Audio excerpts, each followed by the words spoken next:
Hello friends, இன்றைக்கி mother's day. எங்கள் குட்டீஸ் வந்து பார்த்திங்கன்னா மதர்ஸ் டே வந்து க்ரீட்டிங் பண்ணுறேன்னு சொல்லிட்டு வீட்லேயே வந்து அங்கே என்னென்னமோ பண்ணி க்ரீட்டிங் பண்ணி கொடுத்துருக்காங்க. இது வந்து தீபிகா கொடுத்துருக்கா. I love my mom dad அப்படின்னு சொல்லி கொடுத்துருக்கா.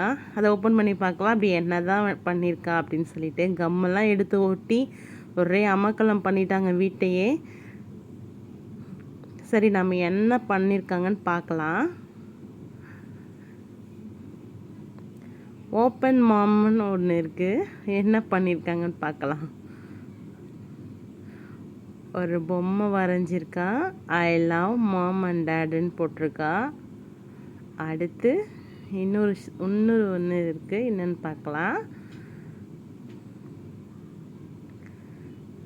இதுவும் வந்து I love mum dad, mom is very beautiful, I like my mom, I love you so much, I love you dad also, thank you அப்படின்னு சொல்லி ஒரு க்ரீட்டிங் மாதிரி எழுதியிருக்கா.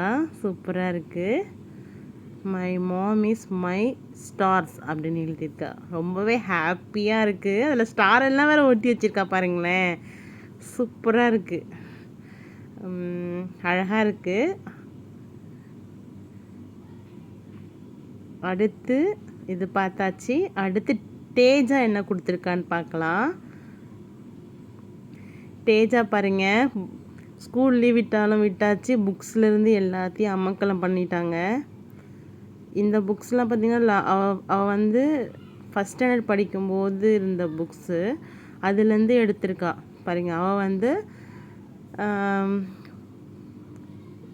ஐ love my mom very, I love my mother and I love my beautiful my mom, I use to என்ன அவளுக்கு தெரிஞ்சதை எழுதியிருக்கா.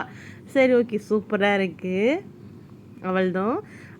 அடுத்து தனுஷ் குரு என்ன எழுதியிருக்கான்னு பார்க்கலாம்.